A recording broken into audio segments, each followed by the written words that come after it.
Assalamualaikum warahmatullahi wabarakatuh. Kembali lagi dengan saya Mas Alam di channel siaran cerita mistis. Untuk kali ini saya akan menceritakan sebuah cerita yang berjudul Mbak Ina meninggal saat hamil tua. Cerita ini ditulis oleh akun Facebook bernama Kang Asep Hidayah. Bagi teman-teman yang ingin membaca langsung ceritanya, nanti silakan saja kunjungi linknya yang akan saya sertakan di kolom deskripsi. Semoga yang mendengarkan cerita ini diberikan kesehatan, banyak rezekinya, dan perlindungan yang maha kuasa. Amin ya robbal alamin. Dan sebelum kita masuk ke ceritanya, jangan lupa untuk like, comment, subscribe channel ini, dan nyalakan juga lonceng notifikasinya agar tidak ketinggalan cerita-cerita dari channel ini. Dan seperti apa ceritanya? Mari kita dengarkan.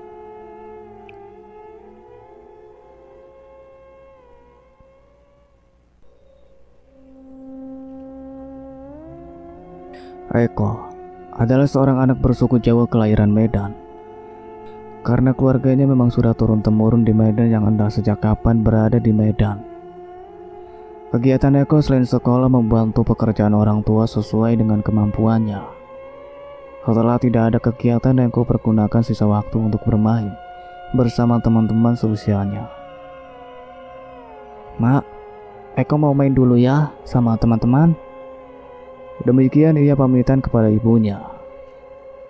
Iya, tapi ingat pulangnya jangan kesorean, nanti bapakmu marah, jawab ibunya dan berpesan agar Eko jangan sampai terlalu sore pulangnya. Ya, karena setiap sore Eko harus pergi mengaji ke musola. Singkat cerita, Eko pergi bersama teman-teman untuk bermain. Yang berencana siang itu mereka hendak mencari sarang burung cerocok di halaman-halaman tetangga. Hingga mereka berada di sebuah halaman tetangga yang tidak begitu jauh dari rumah Eko. Namun rumah itu terpisah dengan rumah warga lainnya. Rumah itu rumahnya Kang Sarimin dan istrinya bernama Mbak Ina. Di saat mereka tengah asik memperhatikan sarang burung di pepohonan yang berada di halaman rumah Mbak Ina, tiba-tiba saja mereka mendengar suara seseorang tengah menangis dari arah rumah itu. Penasaran, perlahan Eko dan teman-temannya melangkah mendekati rumah itu, sehingga mereka benar-benar berada di belakang rumah Mbak Ina.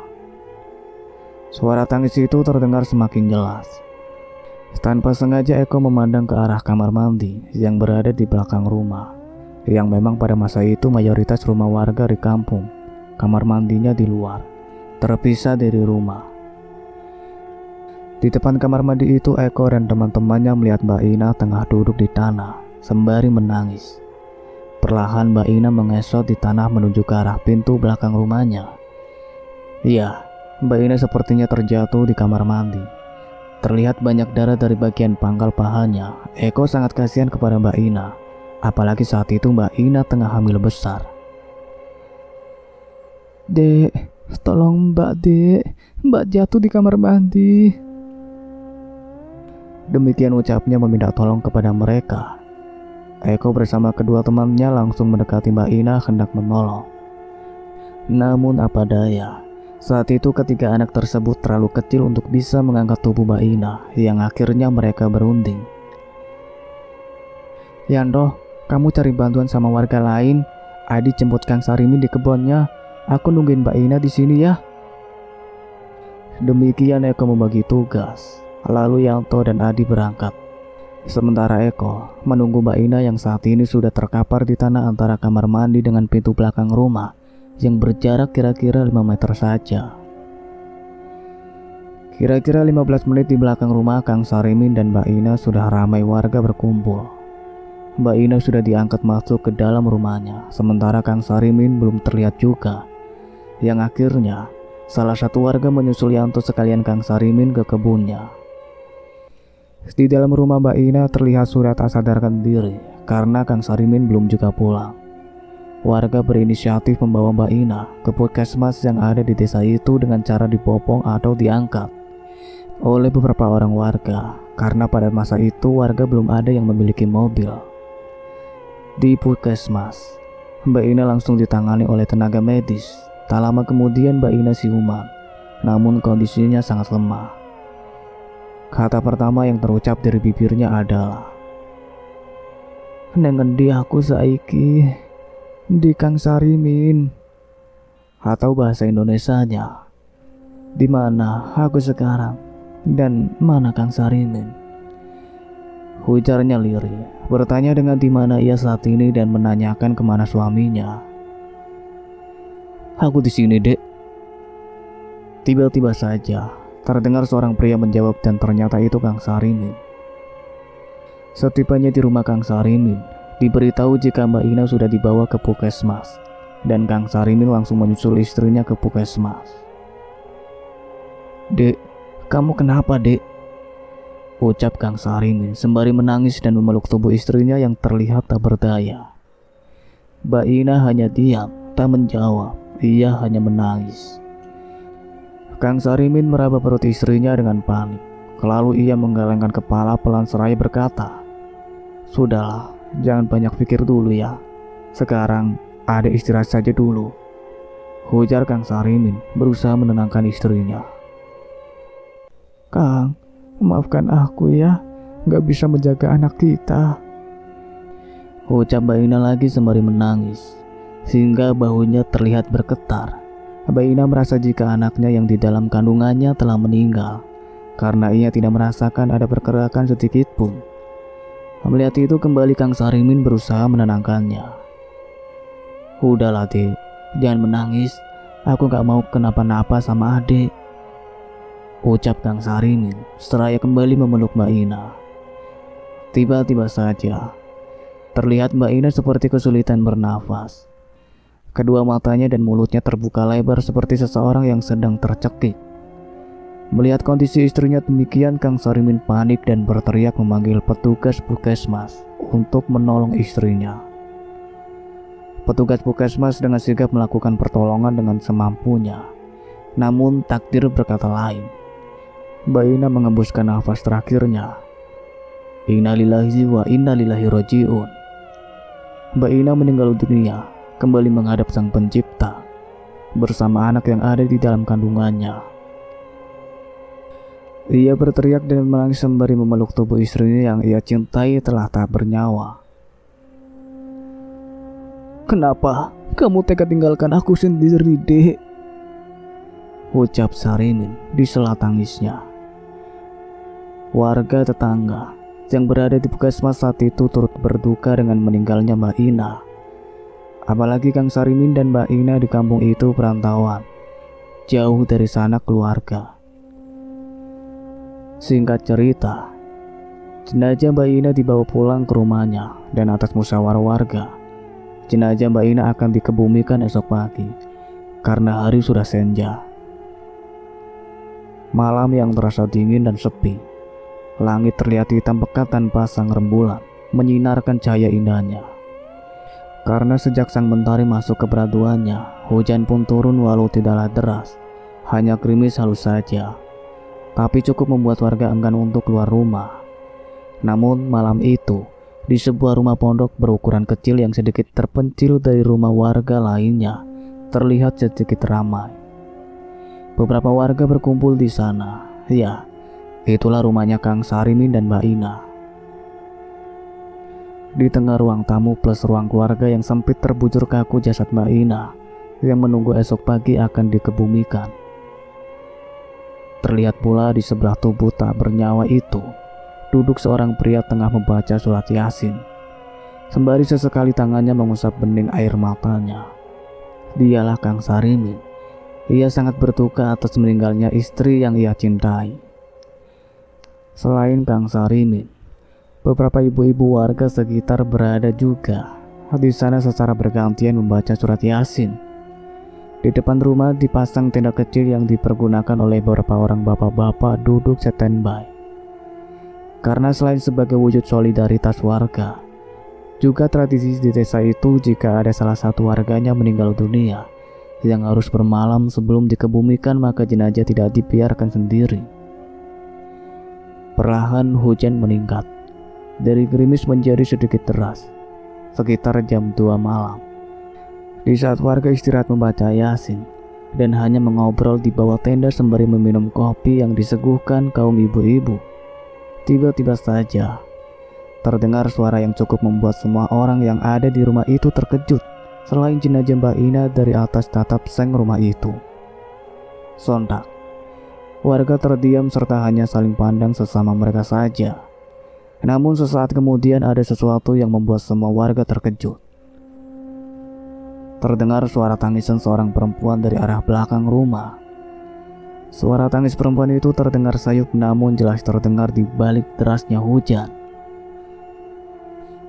"Pak, siapa itu yang menangis?" bisik Pak Tugiaran ke Pak Tarno. Pak Tarno hanya diam dan menggeleng pelan. Dengan raut wajah terlihat tegang. Kembali Tugiran berkata, "Pak, di sini kan tidak ada rumah yang dekat. Adapun rumah lain kan jauh dari sini," ucap Tugiran lagi. Mendapat pertanyaan terus-menerus dari Tugiran, Pak Tarno menatap Tugiran sembari mengancungkan jari telunjuk di bibirnya dan berkata, "His, diam aja, jangan berisik." Melihat sikap dan mendengar ucapan Pak Tarno, Tugiran mengurungkan pertanyaan lagi. Namun terlihat raut wajahnya pucat pasi. "Biar kamu tidak penasaran, ayo kita cek ke belakang," ucap Pak Tarno, yang sekaligus beranjak dari duduknya melangkah menuju ke belakang rumah.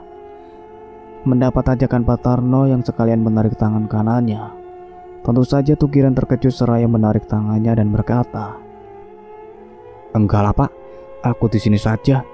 Aku takut Pak," jawab Tugiran. Namun tarikan Pak Tarno lebih kuat hingga terjadi tarik-menarik.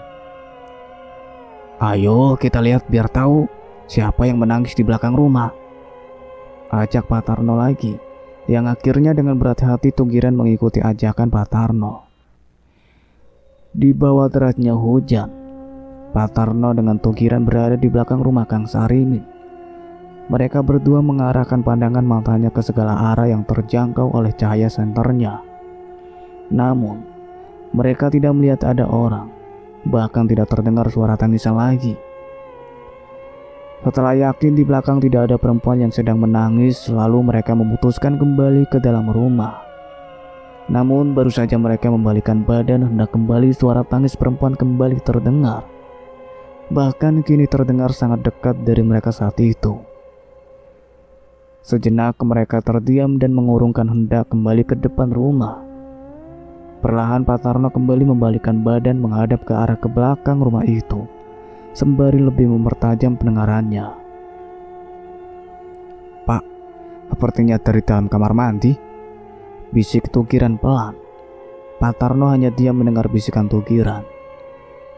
Dengan menyilangkan kain sarung di badan agar lebih leluasa bergerak, Pak Tarno mulai melangkah mendekati kamar mandi itu yang kira-kira 5 meter dari dinding dapur. Terlihat di sekitar belakang rumah pepohonan buah seperti pohon rambutan yang tumbuh dengan subur, sehingga menciptakan suasana yang benar-benar merontokkan mental Tugiran saat itu. "Udahlah Pak, gak usah kita lihat, biarin sajalah," bisik Tugiran lagi seraya ia memegangi kain sarung Pak Tarno dari belakang. "Diam sajalah kamu, kalau kamu takut ya udah balik saja ke rumah sana," jawab Pak Tarno santai. Masalahnya bukan Tugiran tidak mau balik ke dalam rumah, tapi ia juga tidak berani untuk kembali ke rumah itu sendiri. Singkat cerita, Pak Tarno dan Tugiran sudah berada di depan pintu kamar mandi. Terlihat gelap di kamar mandi itu karena memang tidak diberi lampu penerangan. Terdengar tangisan perempuan semakin jelas, sangat menyayat hati dari dalam kamar mandi yang gelap itu. Perlahan Pak Tarno membuka pintu kamar mandi yang tidak terkunci. Terdengar derit suara engsel pintunya yang sungguh membuat jantung semakin berdebar kencang. Seiring pintu kamar mandi dibuka, senter pun dinyalakan serta disorotkan langsung ke bagian dalam kamar mandi. "Astagfirullah," Pak Tarno beristighfar. Pak Tarno terkejut karena di dalam kamar mandi terlihat seorang perempuan yang menyeramkan tengah menjilati dan menghisap kain yang masih berlumuran darah. Iya, itu kain dan baju Mbak Ina ketika terjatuh siang tadi. Sosok perempuan menyeramkan itu menoleh ke arah Pak Tarno dan Tugiran sembari menyeringai, Lalu terdengar suara tawa melengking seraya bergerak keluar menerobos dengan cepat di antara Pak Tarno dan Tugiran yang saat itu berdiri di depan pintu kamar mandi. Pak Tarno benar-benar terkejut bahkan ketakutan, apalagi Tugiran sempat ia terjatuh dengan posisi telentang. Setelah dapat menguasai diri, Pak Tarno memutuskan segera kembali ke dalam rumah yang diikuti oleh Tugiran dari belakang, sembari berpegangan pada kain sarung Pak Tarno yang diselempangkan di badannya. "Kalem saja, jangan lari, nanti jatuh, soalnya tanahnya becek," ujar Pak Tarno mengingatkan Tugiran. Di saat mereka tengah berjalan, tanpa sengaja ekor matanya Tugiran melirik ke sebelah kanan, di mana di antara kamar mandi dengan bangunan rumah Sarimin terdapat sebatang pohon nangka yang lumayan ngerimbun.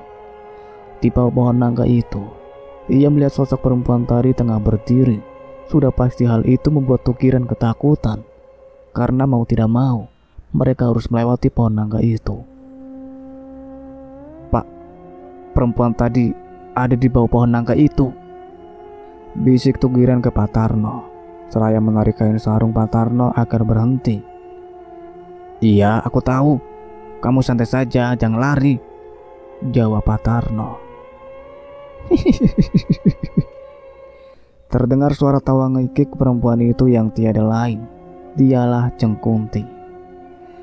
Entah karena sudah tidak tahan lagi atau bagaimana, tiba-tiba saja Pak Tarno berlari dengan terlebih dahulu, melepaskan kain sarung dari badannya, meninggalkan Tugiran berdiri mematung di tempatnya dengan memegangi kain sarung Pak Tarno.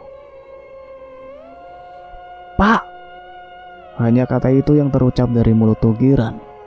Segala rasa bercampur aduk bagi Tugiran saat itu. Rasa takut, rasa marah, rasa ingin menangis tapi tak bisa. Bagaimana tidak semua itu ia rasakan. Di saat Ceng Kunti berada di dekatnya, ia ditinggal lari oleh Pak Tarno begitu saja. Tugiran berusaha melangkah dengan cepat, namun nyatanya ia tetap berada di tempat. Yang akhirnya untuk mengurangi rasa takut, Tugiran menyarungkan kain sarung Pak Tarno yang ia genggam di bagian kepalanya agar tidak dapat melihat apapun di sekitarnya. Ternyata trik yang ia lakukan sangat manjur. Tugiran dapat berjalan dengan cepat walau sempat ia menabrak dinding dapur rumah Kang Sarimin. Karena rumah itu terbuat dari papan hingga dapat menimbulkan suara. Dengan demikian, memancing warga yang tengah berada di dalam rumah untuk melihat yang akhirnya Tugiran dibawa masuk oleh warga. Reaksi Tugiran ke Pak Tarno begitu ia tiba di dalam rumah Kang Sarimin. Ia marah sehingga lupa dengan rasa malu, sempat ia menangis karena rasa yang bercampur aduk. Mbah Harjo, tokoh masyarakat atau yang dituakan di desa itu, terkejut mendengar dan melihat kejadian yang dialami oleh Pak Tarno dan Tugiran. Lalu ia berkata, "Loh, memangnya bajunya almarhumah tadi tidak dicuci sekalian ya? Sebenarnya itu tidak boleh dibiarkan begitu saja, apalagi ada darah. Makanya sebangsa demit datang karena memang itu kesukaan mereka." Demikian tutur Mbah Harjo menjelaskan. Mendengar penjelasan Mbah Harjo, seketika warga bergidik ngeri, merasa takut. Lalu Mbah Harjo dengan diantara beberapa warga keluar rumah menuju ke kamar mandi untuk mencuci dan membersihkan pakaian, serta kamar mandi bekas memandikan jenazah Mbak Ina, sekalian memberikan lampu penerangan. Singkat cerita, esok paginya kembali warga ramai berkumpul di rumah Kang Sarimin untuk mempersiapkan pelaksanaan fardu kifayah untuk Mbak Ina, mulai dari memandikan, mengafani, dan proses pemakaman. Setelah selesai pemakaman, seperti tradisi warga di desa itu, dilaksanakan tahlilan selama 7 hari. Semua pelaksanaannya dilakukan oleh warga tetangga, karena memang sejak Mbak Ina meninggal tidak terlihat keluarganya datang, baik keluarga Mbak Ina maupun dari pihak Kang Sarimin. Yang memang Kang Sarimin dan Mbak Ina di desa itu sebagai perantauan dan menyewa rumah di desa itu. Sementara pekerjaan Kang Sarimin yaitu mengurus kebun warga. 3 hari meninggalnya Mbak Ina, terdengar kabar desas-desus dari mulut ke mulut warga desa banyak cerita warga yang mengalami hal menakutkan, sehingga membuat suasana di desa itu terasa mencekam. Adapun hal yang membuat beberapa warga ketakutan, yaitu beberapa warga yang katanya melihat penampakan Mbak Ina di beberapa tempat tengah duduk menangis. Ada pula yang pernah diikuti oleh Mbak Ina ketika tengah melintas di jalan yang sepi. Malam itu, selepas waktu sholat Isya, Eko bersama beberapa temannya tengah berjalan pulang mengaji, yang tempatnya lumayan jauh. Bahkan mereka harus melewati jalan setapak yang di kiri dan kanan jalan setapak itu hanya kebun warga yang tidak terurus. Eko dan teman-temannya membawa obor masing-masing di tangan sebagai penerangan, karena pada masa itu listrik belum masuk di desa tersebut. Dengan kain sarung diselampangkan di badan, mereka terus berjalan sembari mengobrol dan sesekali diselingi bercanda. Kok kata orang-orang Mbak Ina jadi hantu loh? Celetuk Yanto ke Eko. Hus, jangan sembarangan ngomong, tak baik ceritain orang yang sudah meninggal. Sambut Eko merasa tak suka dengan ucapan Yanto. Iya kok, aku juga dengarnya seperti itu. Mamaku yang cerita. Waktu mama pulang dari sumur, katanya diikuti Mbak Ina. Dia nangis sambil ngesot di tanah seperti waktu kita lihat dia di belakang rumahnya sebelum meninggal. Sambung Adi. Mendengar cerita Yanto dan Adi, Eko hanya diam sembari terus berjalan. Dalam hatinya ia berkata, apa iya ya yang diucapkan Yanto dan Adi? Namun demikian sebagai anak kecil Eko juga merasakan takut. Udahlah, jangan bahas itu, kita cerita lain saja, jawab Eko tegas. Di tengah mereka asik mengobrol dan berjalan, tiba-tiba saja mereka dikejutkan dengan hembusan angin lumayan kencang dari arah belakang, sehingga menimbulkan suara gemerisik dedaunan semak belukar di kiri dan kanan jalan. Selain itu tercium juga bau amis menyengat seperti bau amis darah. Sejenak mereka menghentikan langkah sembari mengusap wajah masing-masing, karena debu-debu yang dihembus angin kuat menerpa wajah mereka. Di saat itulah terdengar suara isak tangis dari arah belakang mereka. Refleks mereka menoleh ke arah sumber suara. Sungguh membuat mereka ketakutan yang teramat sangat begitu melihat sesuatu yang berada di belakang. Di balik kepulan debu serta dedaunan kering yang berterbangan diterpa angin, samar terlihat seorang perempuan dengan menggunakan pakaian daster berwarna putih. Motif kembang berwarna biru muda tengah menangis sembari ngesot di tanah. Wajah sosok perempuan itu mengarah ke arah mereka. Mbak Ina, ucap mereka secara bersamaan. Mendengar ketiga anak kecil itu menyebut nama Ina, seketika sosok yang diduga penampakan Mbak Ina itu berhenti. Namun hanya sesaat. Kemudian, sosok Mbak Ina kembali bergerak mengesot di tanah. Namun, gerakannya sangat cepat sembari tertawa cekikikan. Melihat hal itu, sontak membuat ketiga bocah itu ketakutan. Lari! Ucap mereka bersamaan seraya berlari sekencang yang mereka bisa. Sesekali melihat ke arah belakang memastikan jika mereka sudah jauh berlari meninggalkan sosok itu. Namun suara tawanya masih terdengar. Mereka terus berlari hingga di persimpangan gang rumah mereka. Dengan nafas tersengal karena lari bercampur rasa takut, mereka memperlambat larinya. Mereka menghela nafas lega karena akhirnya penampakan Mbak Ina tidak terlihat lagi. Sejenak mereka berhenti di persimpangan untuk mengambil nafas. Keringat dingin terlihat membasahi sekujur tubuh ketiga bocah itu. Mulane bengi-bengi ojo podo mlayu le. Di saat ketiga bocil itu kelelahan, terdengar suara seseorang berbicara yang sepertinya ditujukan kepada mereka. Sontak suara itu mengejutkan ketiga bocil dan refleks mereka menoleh ke arah sumber suara, yaitu dari sebelah kiri mereka di mana kira-kira 5 meter terdapat sebuah pos kampling. Jelas terlihat dari bias sinar api obor.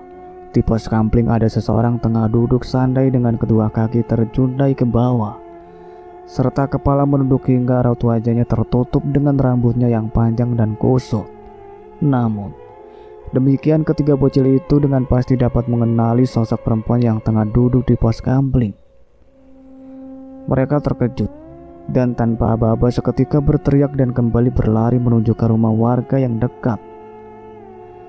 Karena seseorang yang berada di pos kampling itu tiada lain adalah Mbak Ina. Setibanya di depan pintu rumah warga yang paling dekat, Eko dan teman-temannya mengejar pintu rumah itu dengan kuat sembari berteriak meminta tolong.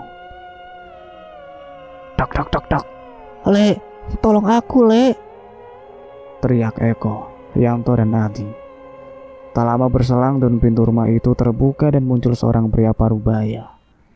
Tentu saja, si pemilik rumah terkejut sekaligus heran melihat Eko dan teman-temannya malam-malam mengetuk pintu rumahnya dengan keras serta terlihat ketakutan.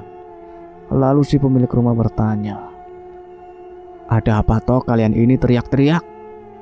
tanya pemilik rumah itu yang biasa warga sekitar memanggilnya Letoha. "Le, kami dikejar Mbak Ina, Le. Kami takut, Le," jawab Eko dan temannya yang terlihat mulai menangis karena ketakutan. Mendengar jawaban Eko dan kedua teman-temannya, tentu saja Letoha terkejut. Lalu ia menyuruh ketiga anak tetangganya itu masuk ke dalam rumah. Setelah di dalam rumah, istri Letoha keluar dari kamarnya. Mungkin istrinya Letoha terkejut mendengar suara gaduh penasaran.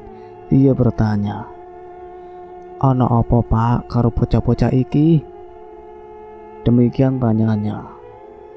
"Dah tahu Mak, katanya dikejar Ina," jawab Letoha ke istrinya yang tentu saja membuat istrinya terkejut pula. Setelah diberi minum air putih, ketiga anak kecil itu terlihat sedikit tenang. Kemudian Letoha kembali bertanya, "Coba sekarang kalian ceritakan lagi, sebenarnya bagaimana?" Singkat cerita, Eko, Yanto, dan Adi menceritakan semua apa yang baru saja mereka alami, dan sesekali mereka bergidik ngeri. Demikian pula dengan bule Toha ikut merasakan takut. Mendengar cerita dari ketiga anak kecil itu, Letoha hanya diam dan manggut-manggut, namun terlihat dari raut wajahnya tegang. Entahlah apa yang tengah ia pikirkan. Sesaat kemudian Letoha berbicara. Namun baru saja ia membuka mulut hendak berbicara, tiba-tiba saja, tok tok tok tok, terdengar suara ketukan di pintu depan sebanyak 2 kali ketukan. Seketika Letoha mengurungkan ucapannya. Semua yang berada di dalam rumah itu terdiam dengan perasaan tegang dan saling pandang. Tak satu pun bergerak atau berbicara. Kembali ketukan itu terdengar dan sama seperti sebelumnya ketukan itu hanya 2 kali.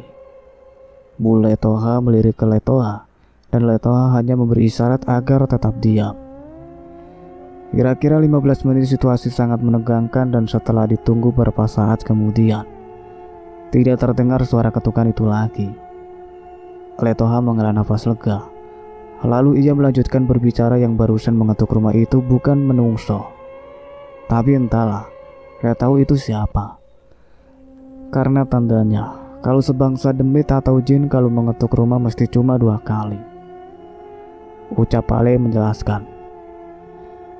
Mendengar penjelasan Letoha sudah pasti membuat Eko dan kedua temannya itu semakin ketakutan. "Le, terus bagaimana kami mau pulang? Aku takut bapak marah kalau aku lama pulangnya," ucap Eko merasa khawatir terlambat pulang. "Udah, tenang saja. Nanti Pak Le antar kalian pulang," jawab Letoha dengan pasti. Namun boleh seketika kedua matanya menjelik mendengarkan jika Pak Letoha akan mengantar ketiga anak kecil itu. Karena dia pikir jika Letoha pergi lalu ia dengan siapa di rumah. "Terus angger bapak ngeterno bocah-bocah iki mulai, aku karo sapa neng omah Pak?" ucapnya khawatir. Mendengar ucapan istrinya, Pale tersenyum tipis lalu ia menjawab, "Ia di rumah saja sendiri, kalau ndak ya ikut bapak saja sekalian." Demikian jawab Letoha santai. Pale dan Bu Letoha memang bernasib kurang beruntung, karena di usia beranjak senja mereka tidak dikaruniai anak. Mereka hanya itu berdua tanpa ada buah hati apalagi cucu dalam hidup mereka. Mendengar ucapan Letoha, tentu saja Bule menjelik merasa takut jika ia harus tinggal di rumah sendiri.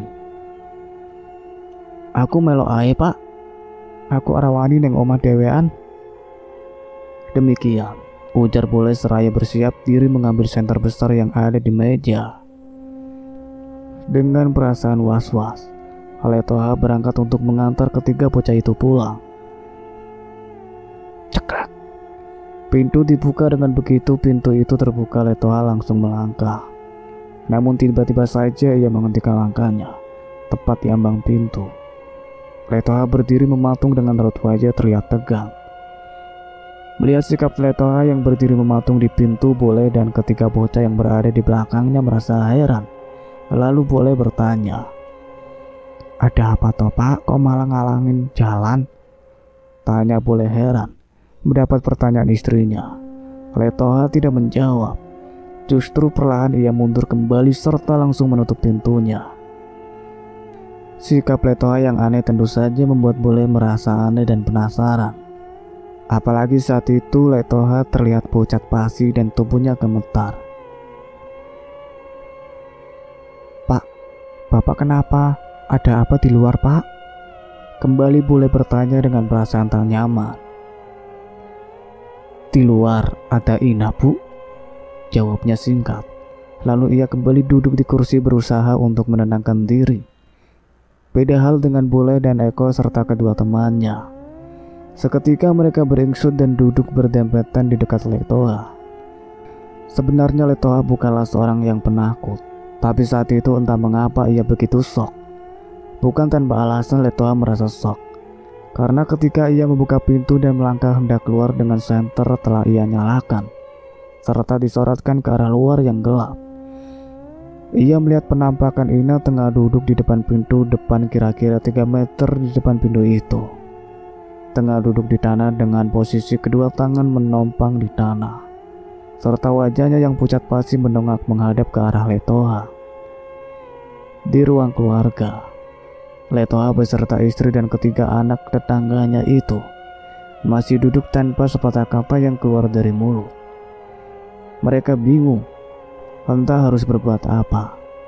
Sementara di luar rumah terdengar suara tangisan seorang perempuan yang begitu pilu. Tanpa terasa malam terus merangkak semakin larut. Dengan segala pertimbangan akhirnya Letoha memutuskan agar Eko, Yanto, dan Edi menginap di rumahnya. Dan esok pagi saja baru pulang walau suara tangis perempuan itu tidak terdengar lagi.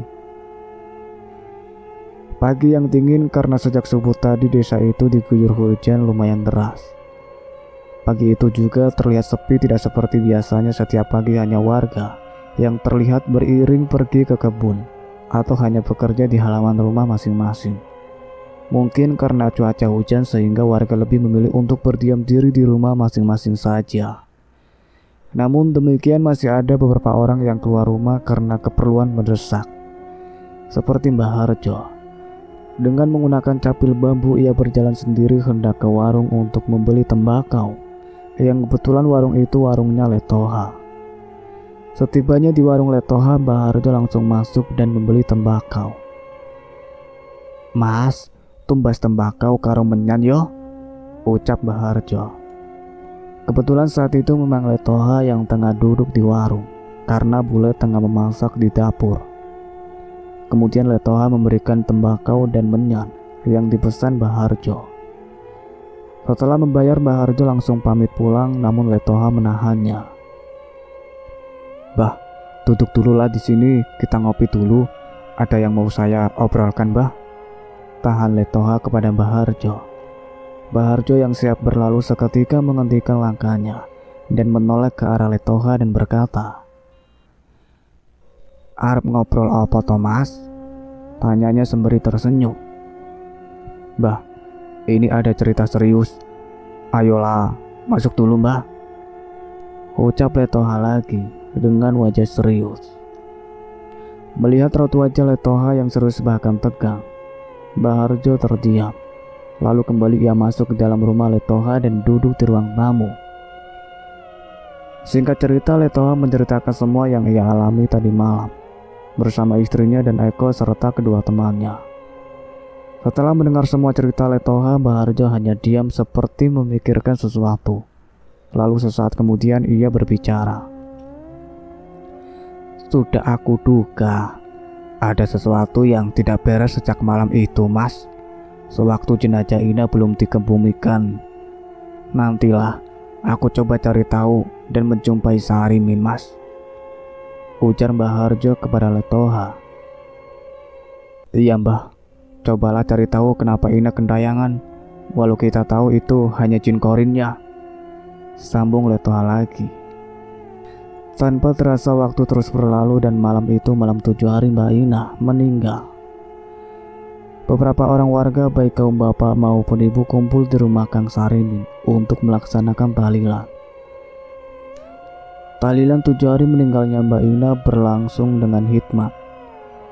Setelah acara tersebut selesai dilanjutkan dengan acara makan bersama diselingi dengan obrolan ringan.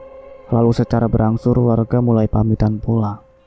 Hingga tinggal beberapa orang warga saja yang masih di sana menemani Kang Sarimin mengobrol. Warga yang masih duduk di rumah itu Letoha, Pak Tarno, dan Mbah Harjo. Sambil minum kopi dan merokok tembakau linting yang dicampur menyan, Mbah Harjo berbicara yang ditunjukkan kepada Kang Sarimin. Mas Sarimin, saya mau cerita sekaligus bertanya. Tapi sebelumnya, saya mohon maaf, sampean jangan tersinggung ya.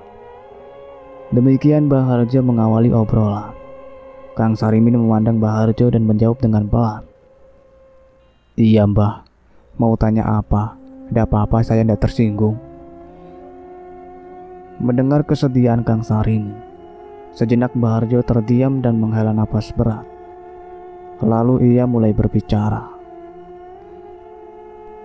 Begini Mas, akhir-akhir ini banyak cerita warga yang ketakutan bahwa warga sering melihat bahkan diikuti penampakan yang berwujud almarhumah istri Mas.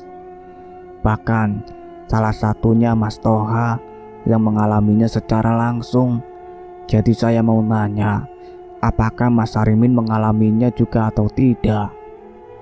Ucap Mbah Harjo panjang lebar.